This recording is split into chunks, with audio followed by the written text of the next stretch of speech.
ನಮಸ್ತೆ ವೀಕ್ಷಕರೇ, ಪ್ರಕೃತಿಯ ಸೊಬಗು ಯೂಟ್ಯೂಬ್ ಚಾನಲ್ಗೆ ತಮಗೆಲ್ಲರಿಗೂ ಸ್ವಾಗತ ಸುಸ್ವಾಗತ. ಆತ್ಮೀಯರೇ, ಈ ವಿಡಿಯೋದಲ್ಲಿ ನನ್ನ ಮನೆಯಲ್ಲಿ ಬೆಳೆದಂತಹ ಒಂದು ಪೇರಳೆ ಗಿಡ, ಇದರ ಒಂದು ಮಾಹಿತಿಯನ್ನು ನೀಡಲು ನಾನು ಬಯಸುತ್ತೇನೆ. ಈ ಪೇರಳೆ ಗಿಡದಲ್ಲಿ ಪೇರಳೆ ಹಣ್ಣು ಆಗಲು ಯಾವ ರೀತಿಯ ಟ್ರಿಕ್ಸನ್ನು ಮಾಡಿದ್ದೇನೆ ಎಂಬುದನ್ನು ಈ ವಿಡಿಯೋದಲ್ಲಿ ನೀವು ನೋಡುವಿರ.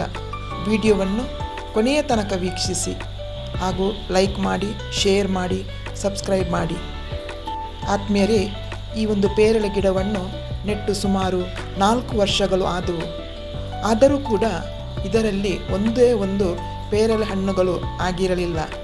ಈ ಸಂದರ್ಭದಲ್ಲಿ ನನ್ನ ಸಂಬಂಧಿಕರು ಒಂದು ಟ್ರಿಕ್ಸನ್ನು ಹೇಳಿಕೊಟ್ಟರು. ಆ ಪೇರಳೆ ಹಣ್ಣಿನ ಒಂದು ಗೆಲ್ಲನ್ನು ಬಗ್ಗಿಸಿರುತ್ತೇನೆ ನೋಡಿ. ಯಾವ ರೀತಿ ಬಗ್ಗಿಸಿದ್ದೇನೆ ಎಂಬುದನ್ನು ನೀವೇ ಗಮನಿಸಿ. ಆ ಪೇರಳೆ ಹಣ್ಣಿನ ಗೆಲ್ಲನ್ನು ಬಗ್ಗಿಸಿ ಅದರ ತುದಿಯನ್ನು ನಾನು ನೆಲಕ್ಕೆ ಎಳೆದು ಕಟ್ಟಿರುತ್ತೇನೆ. ನಂತರ ಅದರಲ್ಲಿರುವಂತಹ ಎಲೆಯನ್ನು ಚೂಟಿ ತೆಗೆದ ಮೇಲೆ ಆ ಚೂಟಿ ತೆಗೆದಂಥ ಎಲೆಗಳ ನಡುವೆ ಒಂದು ಹೊಸ ಚಿಗುರುಗಳು ಬರಲು ಪ್ರಾರಂಭವಾದವು. ಅದರೊಂದಿಗೆ ಪೇರಳೆ ಹಣ್ಣಿನ ಕಾಯಿಗಳು ಕೂಡ ಬರಲು ಪ್ರಾರಂಭವಾದವು. ನೋಡಿ ಯಾವ ರೀತಿ ನಾನು ಈ ಪೇರಳೆ ಗಿಡದ ಗೆಲ್ಲನ್ನು ಬಗ್ಗಿಸಿರುತ್ತೇನೆ ಹಾಗೂ ಆ ಬಗ್ಗಿಸಿದಂತಹ ಗೆಲ್ಲಲ್ಲಿ ಯಾವ ರೀತಿಯ ಪೇರಳೆ ಹಣ್ಣುಗಳು ಆಗಿವೆ ಎಂಬುದನ್ನು ನೀವೇ ನೋಡಿ.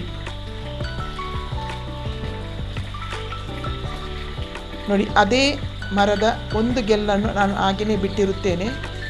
ಆ ಗೆಲ್ಲಲ್ಲಿ ಯಾವುದೇ ರೀತಿಯ ಪೇರಳೆ ಹಣ್ಣುಗಳು ಕಾಣುವುದಿಲ್ಲ. ಯಾಕೆಂತೇಳಿದರೆ ನಾನು ಪರೀಕ್ಷೆ ಮಾಡಲು ಆ ರೀತಿ ಒಂದು ಮಾಡಿರುತ್ತೇನೆ.